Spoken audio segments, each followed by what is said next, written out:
it's always a subtle balance. Anyhow, without enough rambling from my side, let me quickly introduce Niels. I don't think he really needs any special introductions because all of you who came here probably know who Niels is. Niels is currently a director of machine learning at Cohere. In previous life, he was at Hugging Face, and in previous life, he was in academia, I guess. He's very famous for his sentence transformers repo, where he was the main developer. He's also the author of the famous sentence BERT paper, the Bear benchmark, and a ton of other interesting things that he's done in the, well, how do you even name this space? Like information retrieval, embedding. I don't know how to call it exactly, but like embedding models and stuff. And he's your man in that space. So we have him here today. Thanks for joining, Niels. I think you can kick it off. And again, just Niels said that he's comfortable with people asking questions during the talk. So feel free again to raise the hand, and I'm gonna then just curate the whole thing, if that makes sense. Okay, you can kick it off, Niels. Cool. Yeah, it's a pleasure to be here. Really cool. So as you mentioned, if you have questions in between, feel free to ask them. When I'm presenting the slides, I'm not able to see the chat. So if there's like some question in the chat, maybe someone can read it out to me. And yeah, feel free to interrupt me. So in the pitch here in the talk was like, well, large language models code search, where I say no, it's the contrary. So maybe some people remember when ChatGPT was launched, people in media said, oh, this will kill Google. No one will be using Google again. Now, half a year later or 8 months later, we know, no, Google is doing still really good. Bing Chat did not cover like any significant market share. So it's still at like 3% market share in the US. And I think it's the contrary, that generative AI and large language models make search even more critical. Bit of background what Cohere is. So at Cohere, we're training foundation models. And if you train these really large models, training them is expensive, running them, hosting them is also expensive. So the idea is to commoditize the cost and to provide it as a service. So that's like really easy to consume and use up-to-date models. My colleague Phil, he's working on Generate model. We all know them. You give them a prompt, write me an essay about the French Revolution, and then it writes you a beautiful essay you can hand in as your homework and get like a good grade. I'm personally responsible for text understanding, so I don't aim to produce new text, but my goal is to understand text. And this can be used for classification, where you take a news article and you want to classify it. For example, does it have like positive or negative business impact on a company? And the other big use case is search, where I will also be talking a bit more on. So when you work on an enterprise case, and at Cohere, we're like strongly focused on enterprise use cases, what you come up, or what users come up with questions like, hey, what has been discussed with certain clients so far, or how can I deploy a service, specifically in our internal cloud, or what do our employees think about our benefits? Luckily, out-of-the-box foundation models, LLMs, are not able to answer this. So if I ask ChatGPT, hey, what have I discussed with this person so far? It doesn't know this. It should also not know this. So sadly, it can't give me like an answer, but you want the model generative AI to give you and have guidance. And this is especially critical in enterprise setting, where you have like a lot of internal knowledge you want to reason about, which is not in the pre-training data. And one option is fine-tuning. So a lot of people think, hey, let's take one of the models like Llama 2, fine-tune it on all our internal data. So this means like next token prediction. So you take all your enterprise data, put it together in a big file, and get the model tuned on it. And then you hope that it knows your internal data. But this approach has like many issues. First, it's unclear if it will really learn your internal data. So there are no guarantees that if I let it learn on all my emails, that it knows, okay, where was I left off in I don't know, organizing this talk today. It loses instruction capabilities. So if I do just pre-training, I can no longer say the tell the model to give me a bullet point list of all the talks I give this week. And biggest problem, you need to do this for every new data point. So each time a new email arrives in my inbox, each time a new Slack message arrives, I will need to fine tune the model on this, which is kind of like really, really terrible and gets even worse when the model is really large. A much better approach is retrieval augmented generation. So what you do is you start with the prompt, like, what do our employees think about our benefits? You plug it into a search system where you have like all your internal enterprise data indexed. You search the results, see, okay, what can I find about employees and thinking about our benefits? You analyze the results, and then you paste this into the generate model. And then the generate model can reason on this and say, okay, based on employee survey we run in Q1 23, the most loved benefits are 1, 2, 3. How does it work a bit more technically? So you start with the data. So you take all the enterprise data, internal data you have, like let's say all emails you have or Word documents, PDFs you have. You run it through our embedding model, and this gives you so-called embeddings or vectors, which you can store in a vector database. There are plenty of vector-based databases on the market. So this is like a fundamental approach to represent your data. And what is this semantic vector space? So semantic vector space, the idea is that you look at text and see, okay, what's the meaning of the text?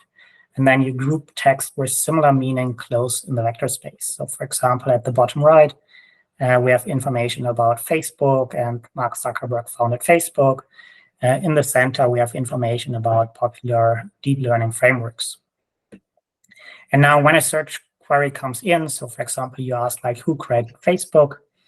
You also project this in the vector space. You find like the closest points in the vector space. You find like 2 points, Facebook, founded by Mark Zuckerberg, and Mark Zuckerberg created Facebook in college. And then you can either show it like as a top 10 results list. So this is already quite helpful. In this retrieval augmented generation, you combine it then with a generate model. So you start with a prompt like, how are Cohere and Oracle working together? Give me 3 bullet points. You forward it to the embedding model. You connect it to your enterprise knowledge, also to external search APIs, for example, from Salesforce or from Gmail or from Bloomberg. You get the different documents, like the top 3 most relevant documents on this topic. And then you use a simple templating on the generate model where you paste the original question, hey, how are Cohere and Oracle working together? Give me 3 bullet points. You say you found this as context document 1, document 2, document 3. And then you ask for the answer, and then it's producing the answer out of this. We have a model which is, or an endpoint, a service, which is doing this, also in doing it like in an extremely simple way.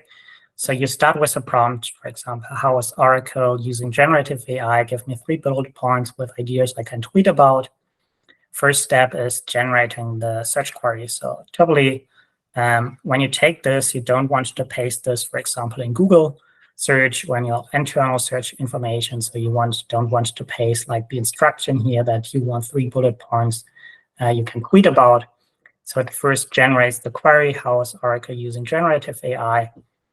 In this case, sending the query to a search engine like Google or Brave, giving you search results on top documents, like 5 documents, and then produces the respective output. And then based on the output says, okay, here are 3 bullet points with ideas you can tweet about, idea 1, 2, 3. And for each idea, it's also doing grounding. So we see Oracle offers infrastructure for generative AI model deployments and training. This information came from source 1, so you can check source 1, which is a post on LinkedIn, if this is actually true. So it also prevents hallucination of generative AI. It makes generative AI accountable, that you really can see, okay, is it really true that Oracle offers infrastructure for generative AI? How can I trust this statement? If I want to tweet about this, would be embarrassing if this information is wrong. And here I got really the source and can say, oh yeah, this looks like a plausible source. I can rely on it and be sure that this information is actually correct. Yeah, as mentioned, I'm sadly can't see the chat. If questions, feel free to interrupt. Yeah, quick question from my side. The last slide, the one you're just showing, do you guys have already some like end-to-end tool, or you're just mostly demonstrating the embedding models you have in this particular example? So here's an end-to-end system. So it's using kind of a workflow like this, where you say, okay, this is a prompt. First step is generating the query. So what are good queries for different search APIs you have? So search APIs can be something external like Google or Brave Search or Salesforce, or it can be some internal like Elasticsearch, Pinecone. And then you get the results from all these different data sources. And then what we do is like an analyze step. So we get like, let's say, thousands of results from, I don't know, 100 results from Google, 100 results from Salesforce, 100 results from an internal Elasticsearch instance. And then we analyze and see, okay, for this specific prompt, what is the most relevant? And then the top K, the top 5, they go in a prompt template to produce the answer, to produce the output, and also do like the the citations. So going back to the citations, say, okay, for each statement you produce, where's the source? And then you can go back and say, okay, this I found in Salesforce, or this I found in our company internal Notion, or this was posted in our Slack. Got it. And maybe a quick follow-up question, like, so are you using me as a customer, like as the end user, like which APIs am I using from you guys, like other than the embed API? The whole thing you said about the filtering of various retrieved results, does that happen in the background, or like how does that, that's what I'm trying to understand as well. Yeah, so currently we have it in a closed beta. Soon it will be going in public. So right now it's for selective customer who are testing it, using it, see how well it works. Soon everyone can use it, and then you can use different components. You can say, okay, generate me the queries. So based on the chat context, based on the user history, based on the topic, give me like the best queries so that I can search with them. You can connect different data sources. Say, okay, here I have a Pinecone vector database, and here I have like, I don't know, Salesforce. You're able to connect to these. Or you say, okay, I already got the documents.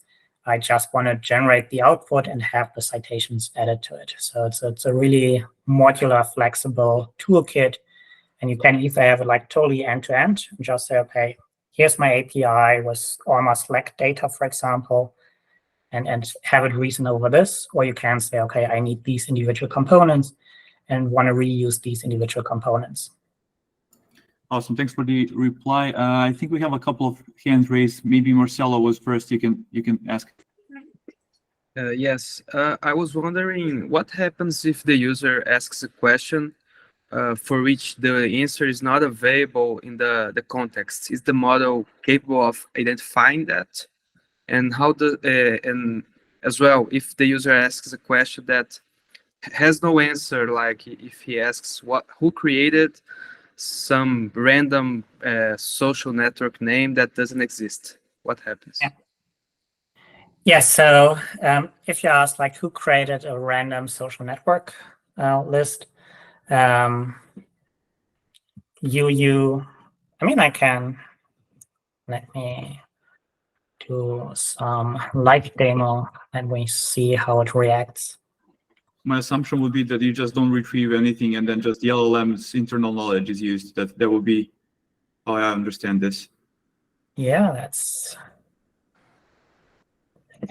very likely, but you never know with these generative models if it works. So let me see if the VPN connects. Don't use Tailscale VPN, it's terrible.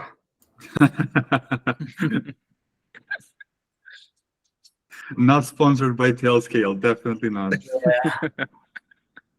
Tailscale.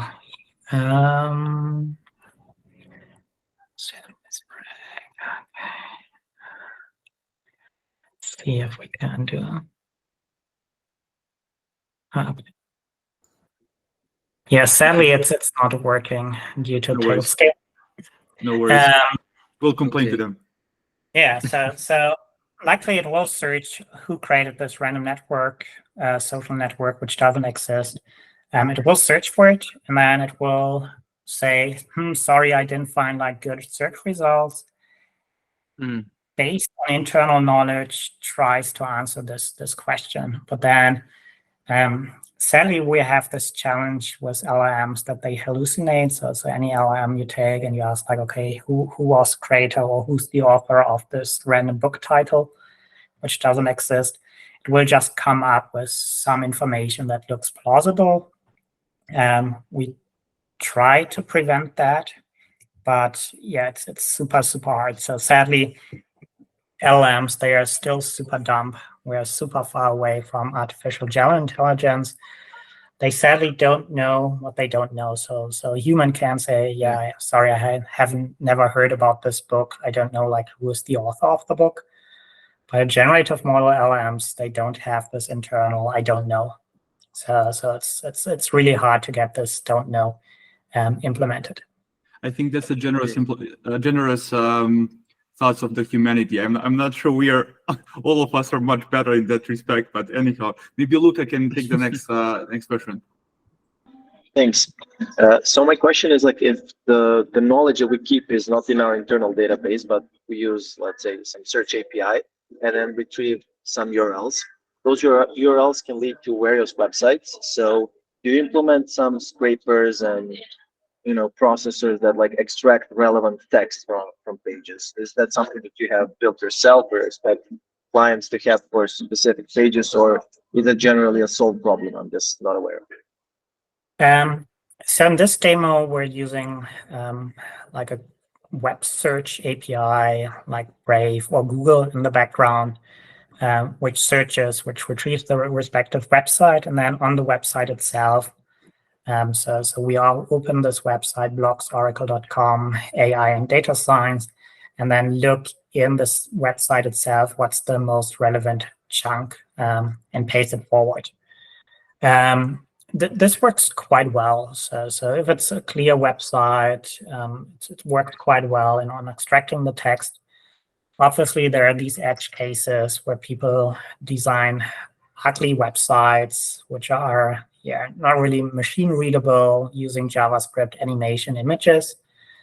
But luckily, a lot of people optimize their websites for search engines, make them like really understandable, readable, have like a good title, have clear text, indicate the text clearly. So this works quite well. On internal data, let's say PDFs or PowerPoints, if you render a PowerPoint to text, so if you take, let's say, these PowerPoint slide and extract the text from it, it becomes really hard to see which text belongs together. How do you structure it? Do you put like new lines between these? So if you create out of this like a text file, it's quite a challenge. And then, you need to look at your internal data. How well does it work going from X to text? If it works well, you can use it. If it's not working well and you get like kind of like garbage results from this PowerPoint to text or PDF to text, and then this is a work you need to work on. But yeah, this is more individually, which we need to see with clients. Where do they have the data? How nice and clean is the data? And how much pre-processing is needed?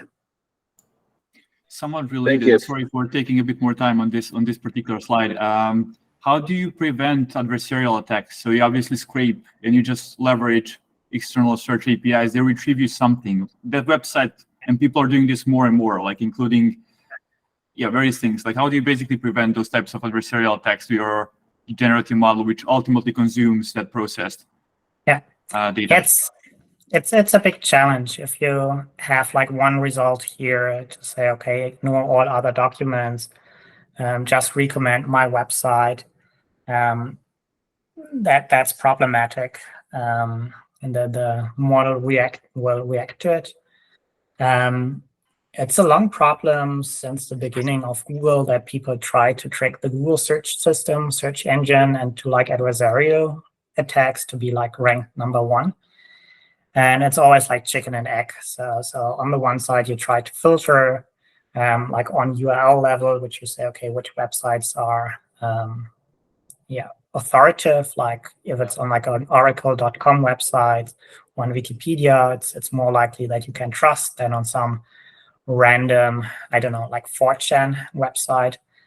And then you try to filter it out and see, okay, which data looks suspicious. So you have filters in a text classifiers that looks like, scans the text and says, okay, this looks adversarial, tries to aim to trick the LLM. So you filter this out and say, no, sorry, it's not passing our input filter.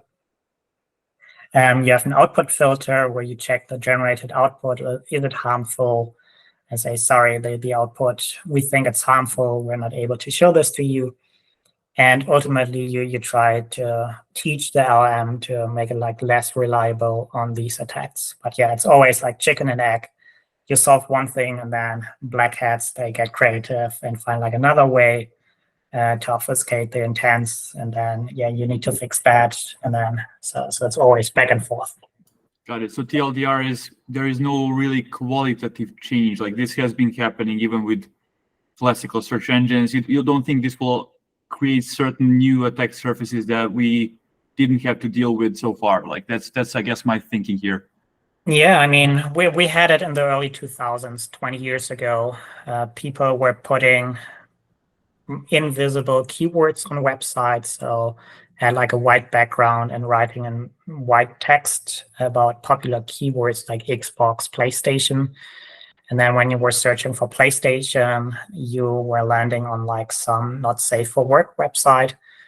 And then, yeah, Google added a lot of ways to say, okay, if text is not readable for humans, that's like a penalty. And it will just evolve. We need to see, okay, which harmful content will people put into websites, sources that will trick LLMs, and then be able to filter them out and remove them. And yeah, make the system less reliable or less susceptible on these attacks. Awesome. Thank you, Niels. I think we have one more question, then we can proceed. Ashwin, if you want to take, because you've been waiting for a lot. So my question is, in the previous slide, you have mentioned about the Cohere embeddings. So which model does it use to embed the text? Does it use sentence word transformers? And no, it's a self-trained model. So big model, I will also talk a bit later. Last year, we spent a lot of time to extend the model to 100 languages.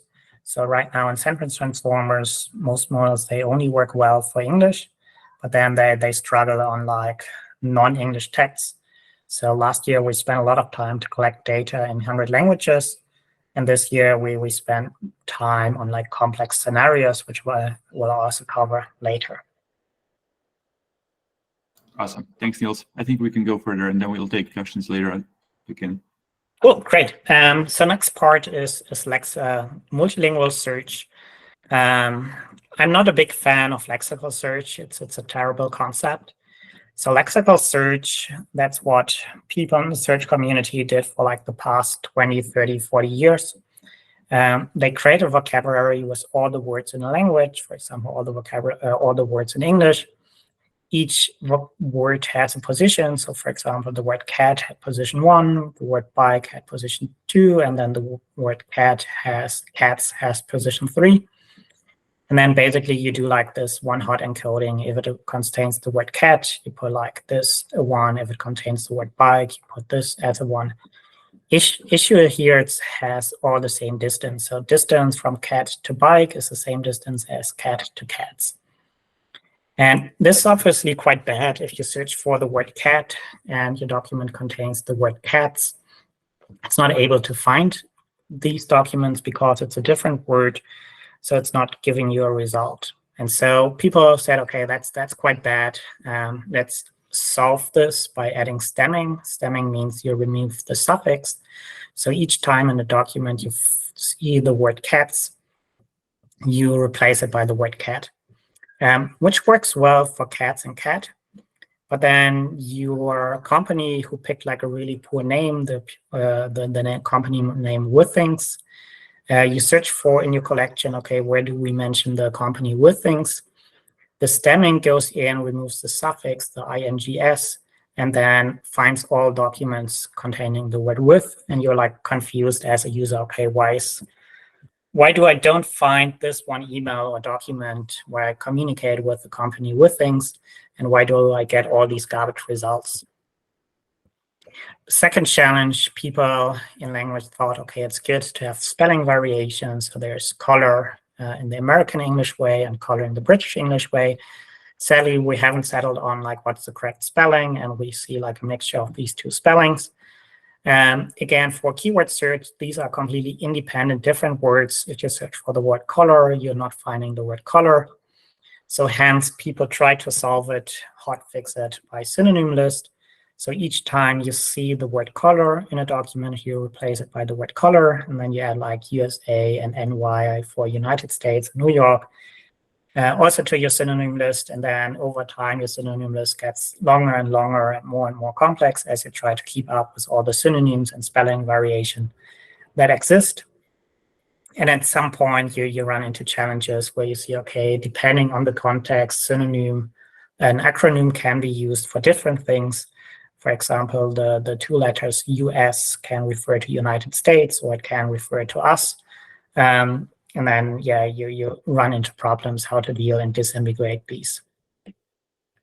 Sadly, also, language is not always easy. There are some words which are hard to spell.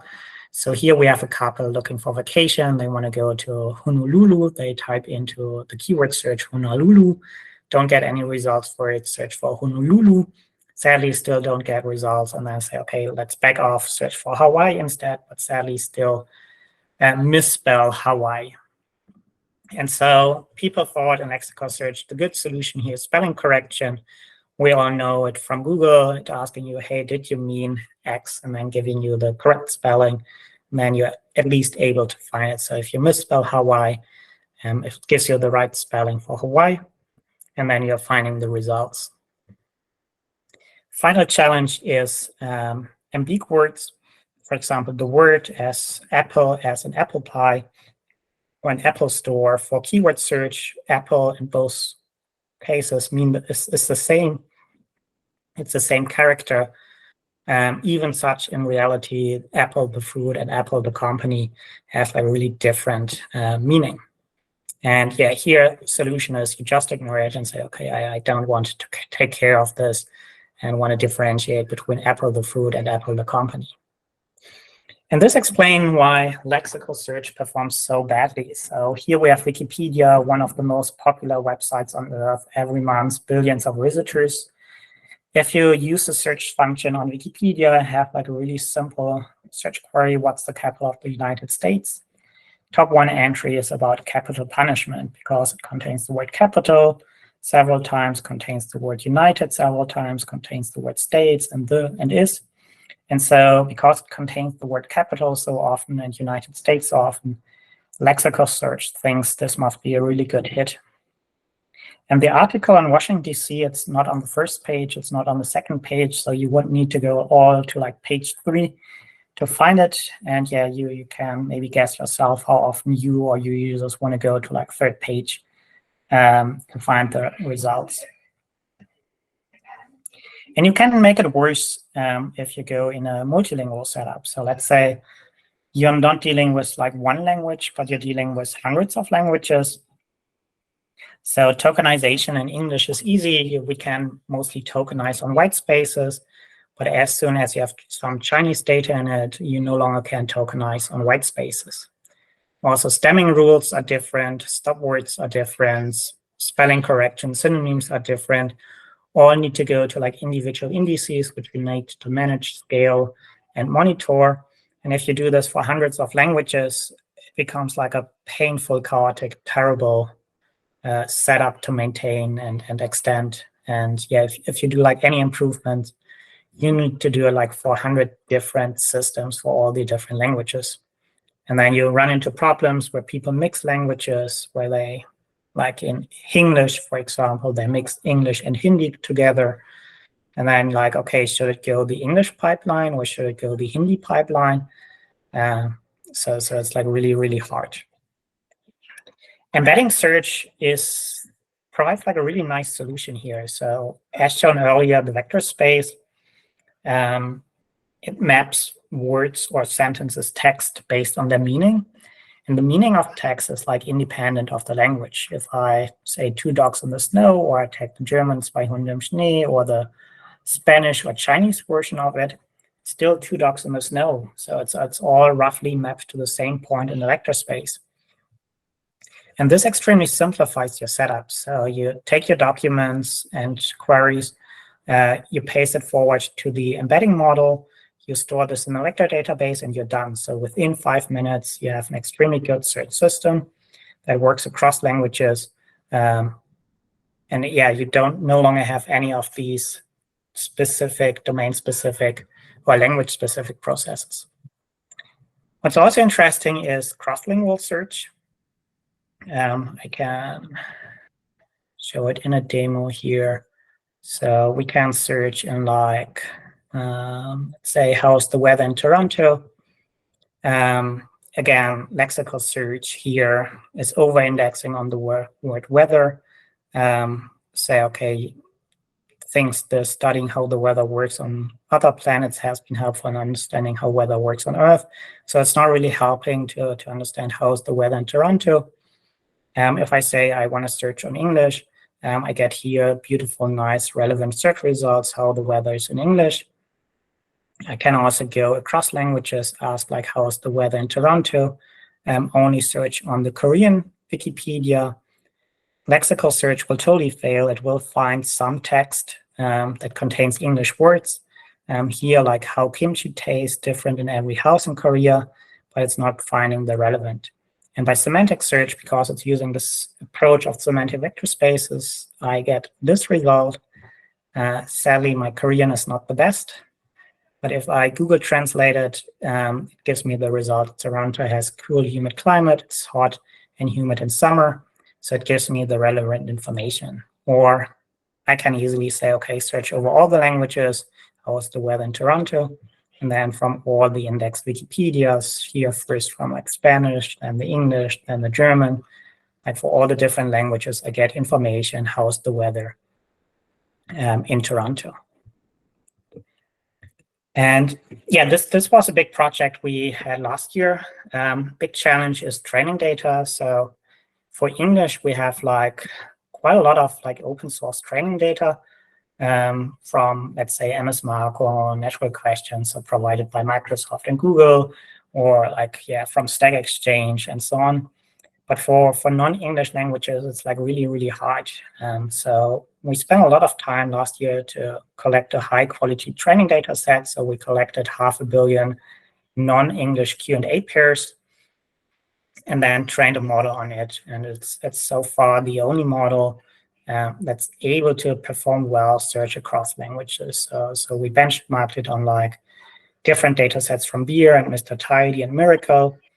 And if you compare it, for example, with the multilingual models from Sentence Transformer, Google, LIBSE, or Universal Sentence Encoder, you see it's quite they quite struggle with search on other languages. Any questions on multilingual search? Maybe how do you make sure that you didn't train already on some of those evals because they've been around for some time now, and I know you have hot takes on benchmarks in general, so I would love to hear it. Yeah, it's tough.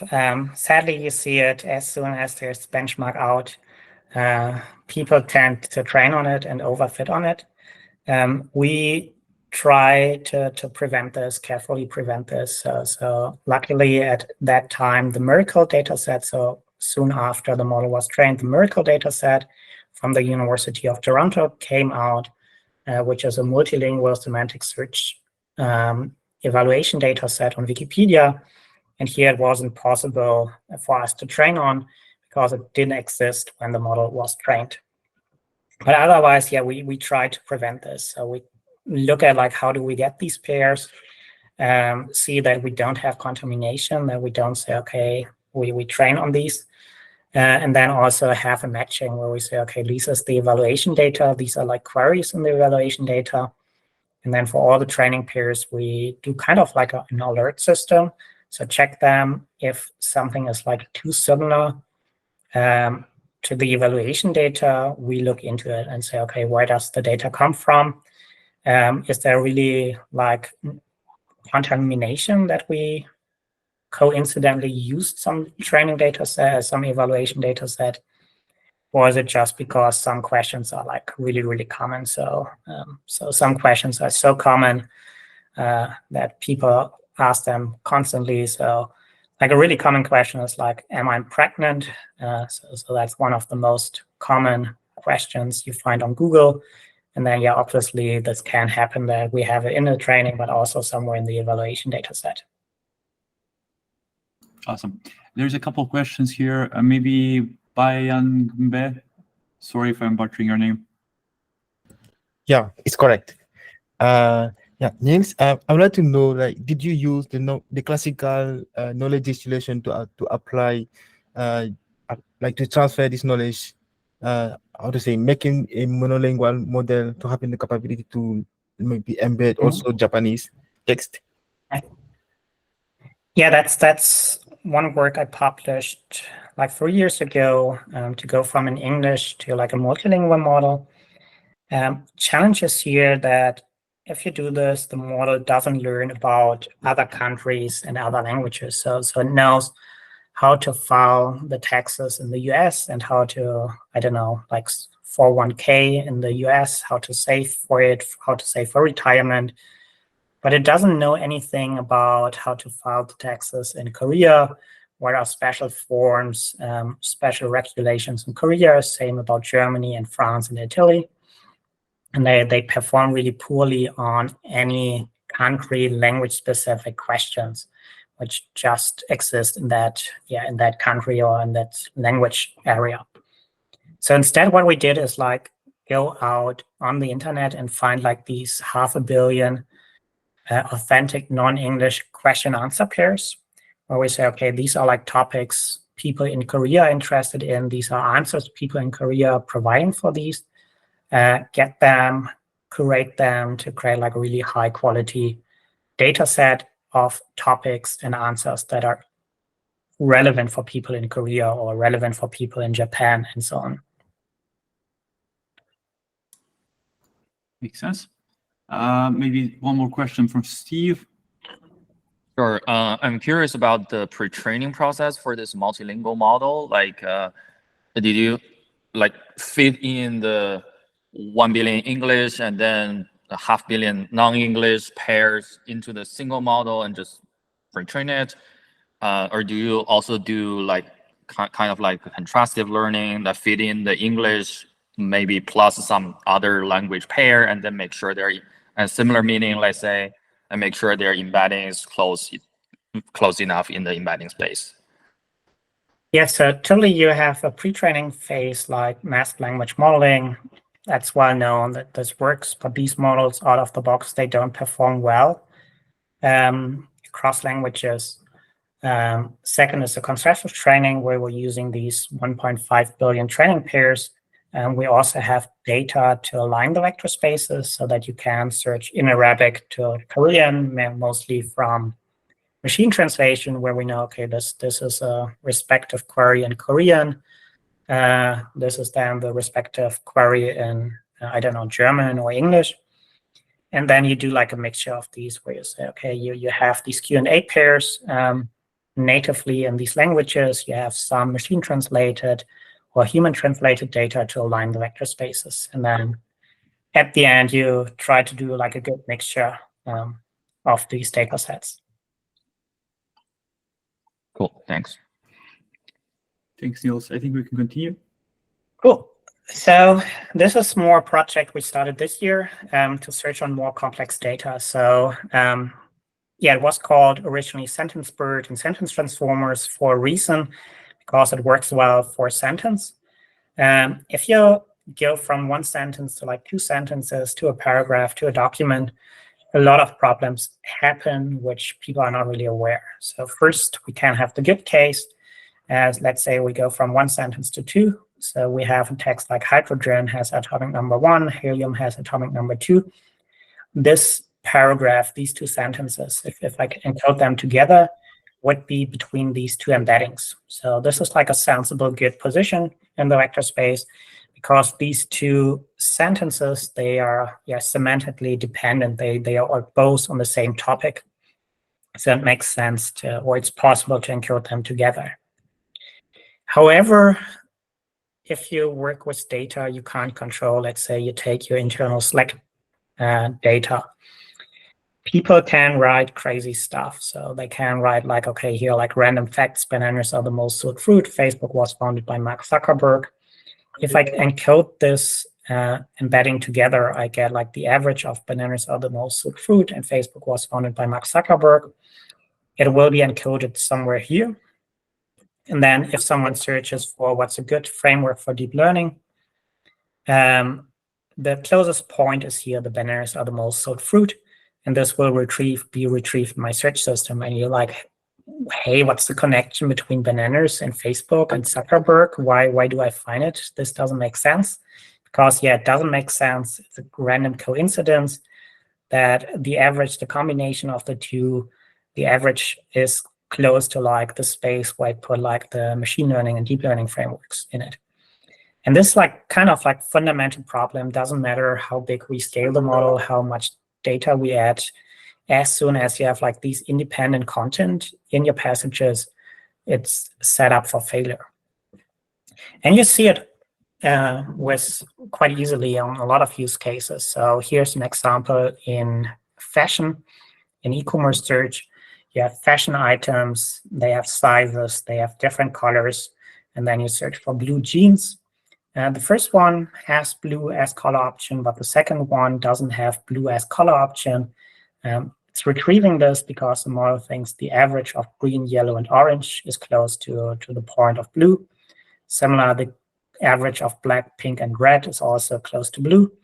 And so it's giving me overall like really, really bad results. So position 2 and 3 gives me kind of garbage results and doesn't really able to differentiate and find these. And the issue is that color and sizes is independent of the article. So in which colors the jeans comes and which size it comes, it's not semantically grounded in the jeans. So jeans can come in any combinations, color combination. So it's not possible to encode this together, which means in a search engine, I'm not able to search for colors. I'm not able to search for blue jeans or search for size, like blue jeans in size M. And this is extremely limiting and also frustrating for the user experience. You also see it in other cases. So here we index 2 million documents, scientific papers from arXiv, took the title, took the author, took the submission date, and took the abstract, create like one embedding out of it for this as an input. And when I ask something like, when was the attention paper by Aidan Gomez published?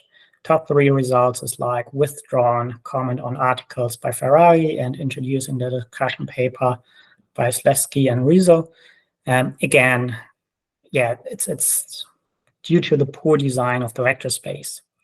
Because here the author and the date is independent of the title. So Aidan, his parents could have chosen to also call him John or Michael or Lucas. So it's not really grounded, and there's no semantic connection that attention paper needs to be written by someone who's called Aidan. Similar, the date and the time.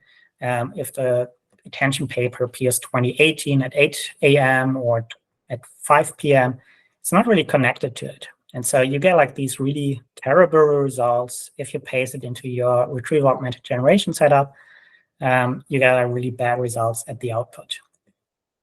And in enterprise data, you have like really these complex formats. So here's like an internal page, Notion page from my team, where we do like a weekly status updates. We have some breadcrumbs. Here we have a title. In this case, the title has no semantic meaning. It's just the week. When we post the updates, we have the names, which are semantically independent on what we work on. Different people work on different topics. We have text where we have a comment and a response. And now if you want to do this with embeddings, you will need to identify all the topics. You will need to identify all the things that are independent of the topics, like title and names, remove these, and have extremely good and clear text data if you're just using embeddings. And this is like really, really hard if you can't control the data. So if you take random Notion pages, it's extremely hard to make a judgment. Is the title now semantically relevant to the body or not? Is it maybe just some random ID or text? And yeah, so this is like really, really hard. And then there's some other cases like CVs where it's also terrible hard to decide these. So what we spend on is like a re-rank model, which is more using a more complex approach, which I will talk in the background. So we make it really easy to use. We say, here's a query, here's a set of documents. You call it co-re-rank. Say, this is a query, this is a document. You're interested in the top 3 documents. And then you get the output of the top 3 documents. In a bigger use case, it would look like this. You have a prompt or a search query. You paste this to your vector database, to lexical index, to external search APIs. You get a set of up to 1,000 documents. You paste this into the re-rank model, and then you get a ranked list. And the re-rank model gives you way improved search results. So here, when was the attention paper by Aidan Gomez published? The top results are all garbage due to the limitations of a vector space. The re-rank model looks through all of them, says, okay, filters out all the noise, all the bad ones, and is putting the right one. Attention is all you need at the top. Similar when I search for like language understanding papers written by Jacob Devlin. Again, the embedding model has problems to semantically parse the meaning of Jacob Devlin and connect it to language understanding, so giving me quite garbage results. But if I use it with re-rank, BERT paper from Jacob Devlin is on the first position, second position is zero-shot entity from Jacob Devlin, and so on. So I get all the papers from Jacob Devlin. And I can also ask question, okay, which language understanding papers were written by Jacob Devlin in 2017 or 2019? And then I get the respective papers from that author in that year. In the background, it's not using any more like a single embedding approach due to these limitations. It's more looking at the query, sees, okay, what are like the different components. So when I search for language understanding written by Jacob Devlin in 2018, says, okay, there are like 3 intents which I need to match. One is language understanding, one is Jacob Devlin, one is 2018. And also creates a lot of hypotheses about these different documents. So it goes into like BERT, says, okay, we encode BERT, we encode the different authors, the date and the time, the abstract, and then does like kind of like a matrix cross-check where we say, okay, these are the intents from the query. These are like all the topics and informations I get in the document. Does computation check across these and gives you these way better results. I heard some ping from the chat. Is there some question? Yeah, quick question from my side. Like, is there any reason why you decided to focus on the re-ranking as opposed to somehow improving the vector space itself such that the results there are already much higher quality? What was the rationale behind focusing on re-ranking as opposed to changing the structure of the vector space somehow? Yeah, because you can't solve it with the vector space. So if I take this example, banners are the most sold fruit. Facebook was founded by Mark Zuckerberg, like really simple 2 facts which are independent. Questions like where should I put this? Should I put it close to bananas? But then if I search for like who founded Facebook, I'm not able to find it. If I put this orange one down here, I can find the information who founded Facebook, but I'm not able to find the information what is the most sold fruit. Mm-hmm. I understand this part, but does this intuition from 2D extrapolate to like n-dimensional, hugely dimensional spaces, if that's even a word? Like I kind of suspect that something changes there, like in that sense. Yeah, You see it in higher dimensional spaces also. So if you use more dimensions, you can be lucky that this space in the middle is like empty. But this coincidence, this luck factor vanish when you get more and more data. So the bigger your data set gets, the more likely you have these coincidence co-locations.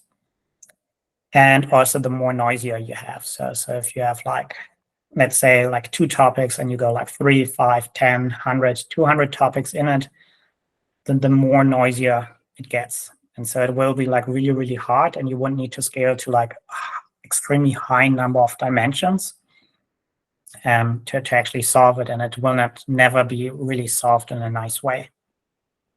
So there's also a paper I published, Curse of Low Dimensional Vector Search in large corpora, where I show, okay, if your data set is small, let's say 10,000, 100,000, a million, this noise isn't such a problem. But if you scale and go to like 10 million, 100 million, billions, it becomes a massive problem that just by chance you get these random collocations of text which don't make sense.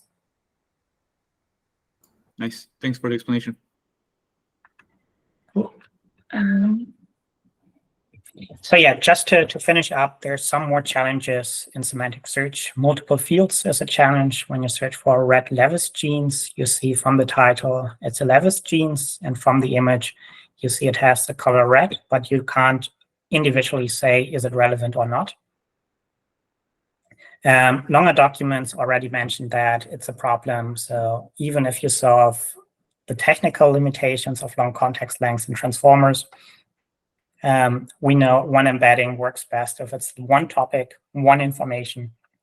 If you have 140 pages, these are many topics, many informations. So even if the model technically supports it, it's not capable to produce a good embedding out of this. Search is more just than a semantic search. You have preferences. Let's say you search on podcasts, updates on AI. You would say this is the better semantic match, the AI update, than this one. But you see, okay, this is from 2015. I got like 1 out of 5 stars. This is kind of recent, got 4 out of 5 stars. So users would prefer this, even such this one has a better semantic match. Yeah.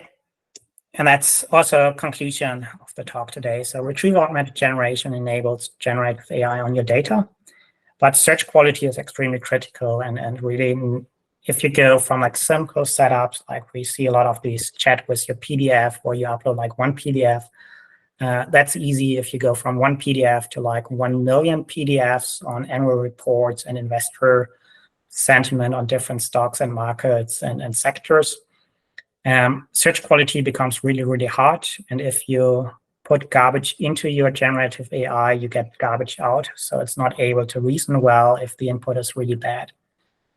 And semantic search so far works only on really easy data, when you have like short, nice, clean paragraphs, where you can really control it, when the data set is not too big. But you get many of these catastrophic failures in complex data when you, for example, on these 2 million archive papers, if you include the authors and the date, it leads to like many, many catastrophic failures for a lot of queries. And here re-rank is a nice solution, which enables search on complex data. And my recommendation is always to use both, to do like embeddings, to go from like 10 million documents down to like top 50 or top 100, and then paste it into the more powerful re-rank model to filter out all the noise and bad apples from these challenges we have in embedding search. Great. That's so much from my side. Amazing talk, Niels. Really, really loved it. A lot of examples I never heard you, like I listened to a couple of your videos you have on YouTube. There was a lot of new information here, so I really appreciate that. I think people also loved it as well. I see a lot of raised hands. Maybe because I'm selfish, I'm going to ask one question first myself. What's your take on the whole vector database space? Like you were so far fairly like agnostic, and from the standpoint of, from the algorithmic standpoint, that's the case. But like from the optimization standpoint, if you want to build this, obviously having co-located embedding models and vector databases and all of that helps improve the product for your customers. So what's your take on the whole vector DB space?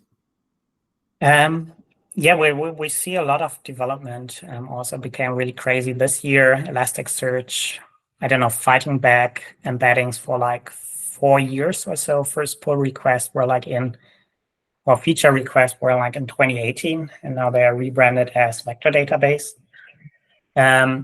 We're still really early on. So if you really go at scale, you see that all the vector databases struggle. They're like extremely inefficient, expensive. Me personally, I would love to have embedding search on my Dropbox. If I would put it into like Pinecone, for example, it would cost me $5,000 a month. And I mean, right now I pay Dropbox $10 a month. They would not be willing to integrate it in my plan. I would not be willing to upgrade to like a 5K plan a month. And this shows like, okay, vector search needs to get like 1,000 times better and cheaper to really enable broad adoption. And so there's a lot of improvement going ahead. And yeah, it will be interesting to see who is able to innovate the quickest and provide the features to really be able to deploy it at scale. Because right now we see vector search mostly on small setups, like chat with your PDF, where here's like 1 million products in an e-commerce store. But we have customers interested who are like in tens of billions, hundreds of billions of data documents. And then it becomes like really, really challenging from the vector database. And then obviously it makes also sense to optimize the models. So this is also a project we're currently finishing on, published soon, where we say, okay, we make vector search 10 times, 100 times cheaper while still ensuring same search quality by optimizing the model and optimizing the vector database. Awesome. Thanks for the reply. Niels, how do you stand with time, by the way? We have a couple more raised hands here. I'm good on time. Okay. Me too. Basta House, you can go ahead. Thank you. I hope you can hear me well. Yeah. So yeah, I understand that there are some situations where the vector space will not solve the issue of searching for the relevant information, but still wondering in some specific settings like retrieval augmented generation on legal documents or I don't know, financial documents, is it worth still fine-tuning? How are we on fine-tuning methods like augmented SBERT and GPL? There hasn't been, I haven't seen much information on these in the last year or so. Yeah, fine-tuning embedding models on your domain.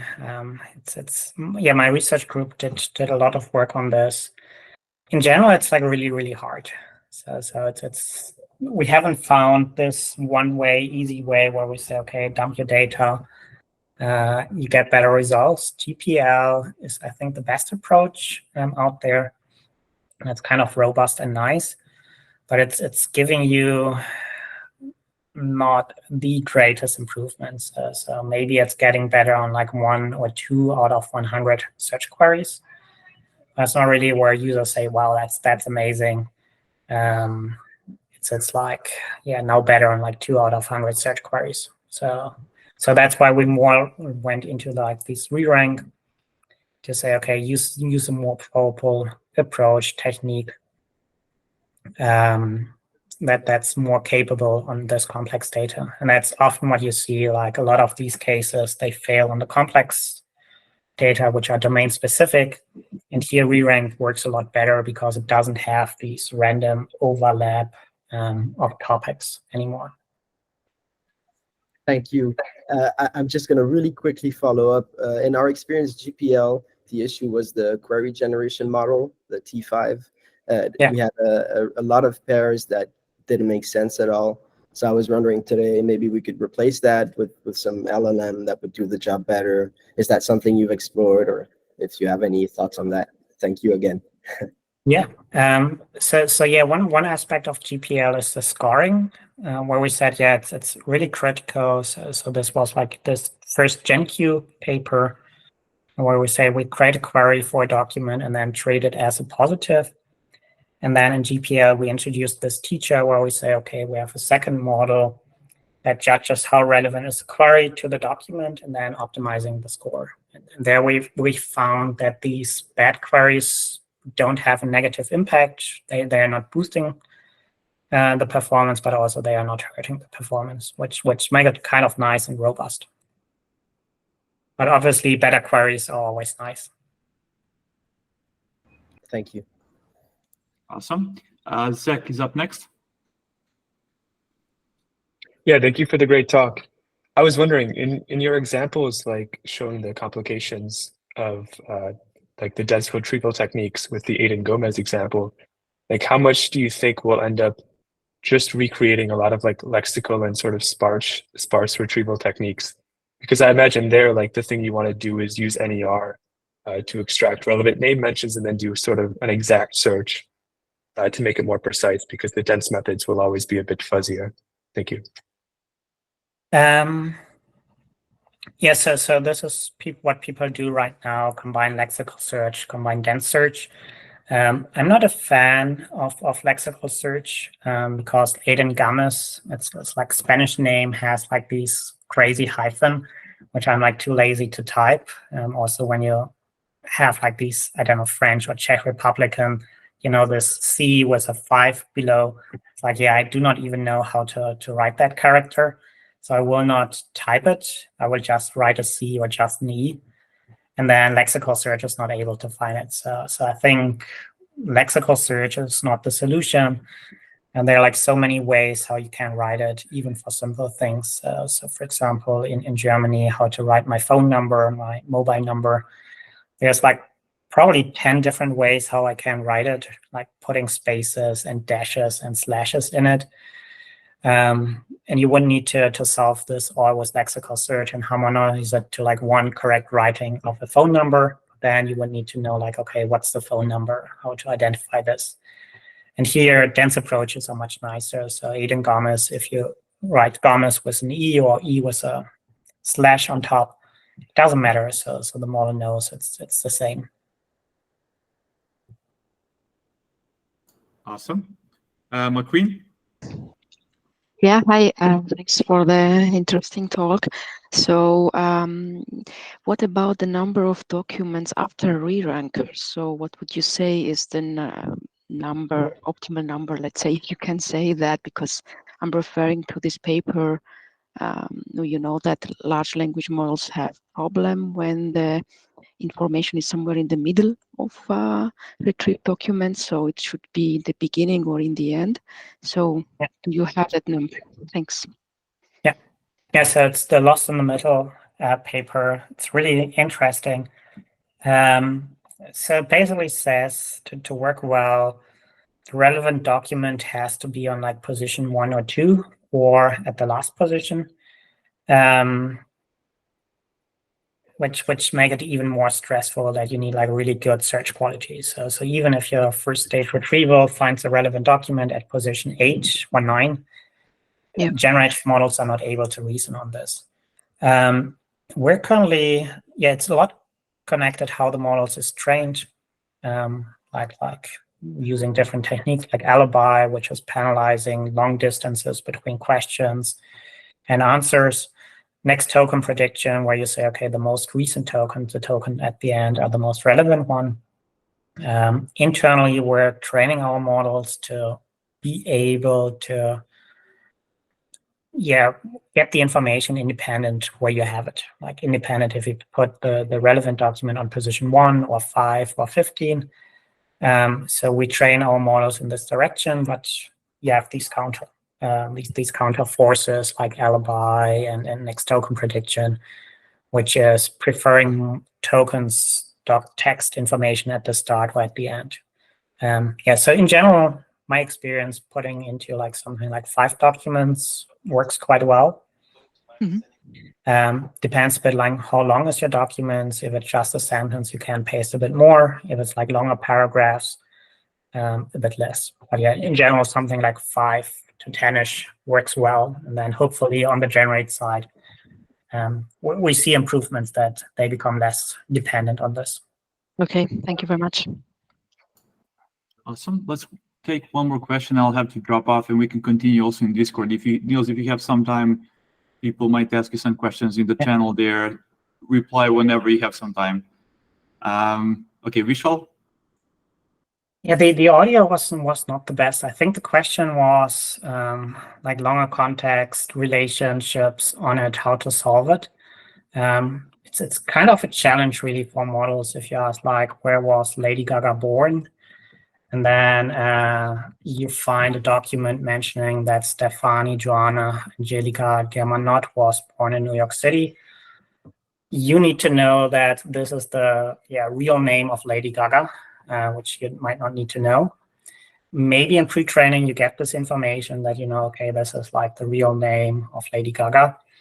But if as soon as it goes into like company internal stuff where you say, okay, these are like, I don't know, different project names or acronyms, we know it on like GitHub where we use like not necessarily the real name, but like some acronym in it. And then you ask like, okay, which project did Niels work on?